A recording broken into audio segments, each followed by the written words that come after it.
If you don't do mistakes, you don't do anything. But the most difficult is to start. For doing something extra, I need the first structure. In my head, I remember it wrong, and I found the interesting facts which prove that I'm going in the right direction. Hello everyone! In this video I'm gonna show you my process of learning speaking English. In my previous video I told you what I used to improve my English speaking skills, and I wanted to improve exactly speaking skills, not writing, not listening, not watching, just I want to speak fluently. And what I feel right now, I feel more confident when I talk to you in front of the camera. I don't pause the camera and I can talk about this topic right now without pausing and editing this short video. And I think it's really cool. I feel I'm proud of myself, and I think that my technique works for me.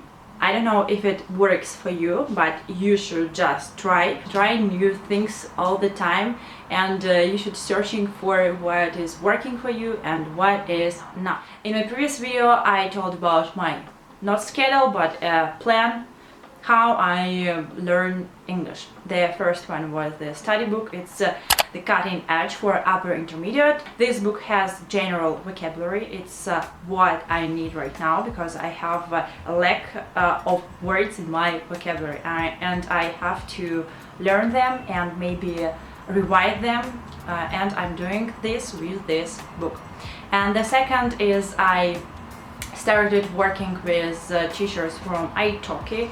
I tried just people who wanted to talk, but now I prefer professional teachers, and now I will work with teachers 2 days per week. So what else? I took a course by Pixar. It's an interesting course about storytelling. I'm going to teach you some things about the basic elements of composition. Composition is the organization of visual elements in a scene. The fourth is writing posts.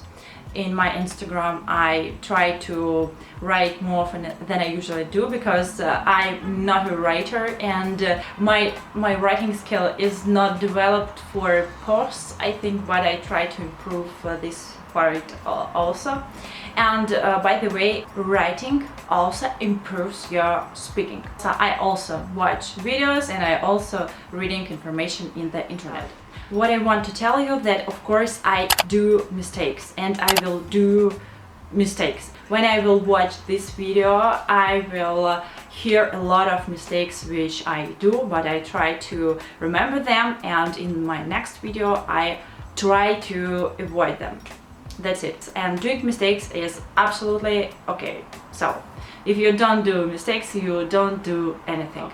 The more you talk about any topic, the more fluent you become, in this concrete topic. And that's why talking to you about learning English, about improving my skills in English, it's easier for me to speak about this topic. For example, you ask me to describe the streets in the city or talk about, I don't know, the theater.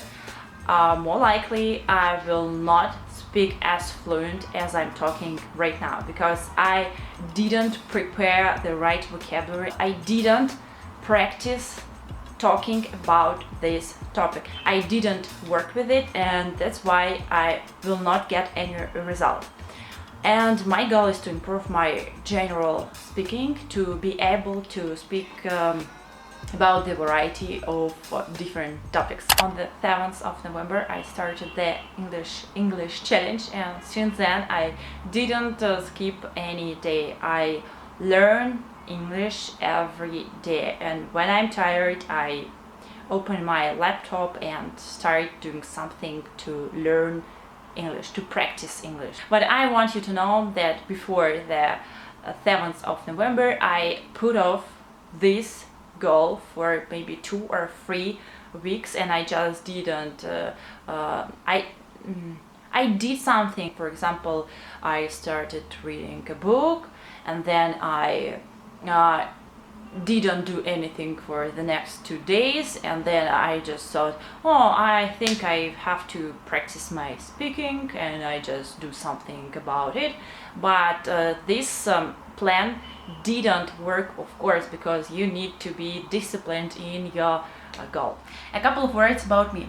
I work in an advertisement agency, and it means that I work 5 days a week, and most of the day I spend at my work.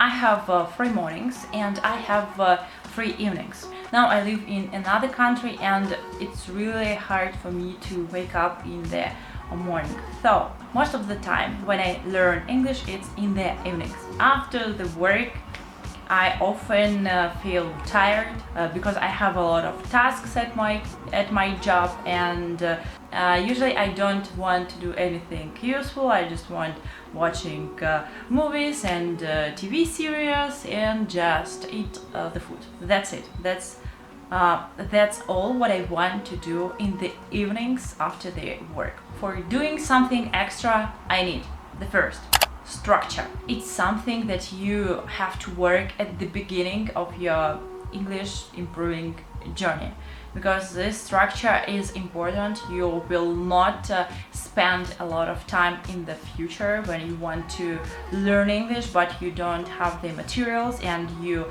spend the time to search for the materials, and for me, for example, it doesn't work.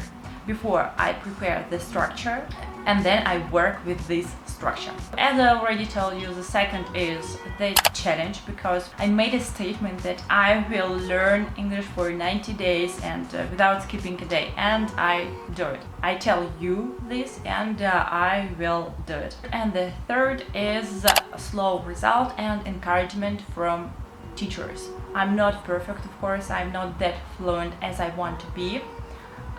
But I see the result. Yeah, and today, as I said, it will be the second lesson, and I decide to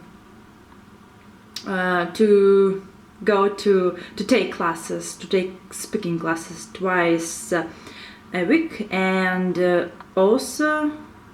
That's obvious, but for example, what I mean by active I mean that I go outside, that I walking around, that I do physical exercises, and when I meet with friends, it motivates me to go on. The teacher on italki told about the active memory and the passive memory, and I decided to check this information in the internet, and I found the interesting facts which prove that I'm going in the right direction. When you don't engage with the information you receive, it means that you are a passive learner. When you watch, listen, read, you don't work with this information. You are a passive learner. You may know a lot of words, you may understand people are talking about something, but you can't speak. What is active memory? When you put effort to recall any information, it means that you are an active learner. You turn on your active memory. You take the words from passive memory and take them to the active memory. I found the article in the internet by Steve Kaufman. Steve Kaufman is the man who speaks 20 languages.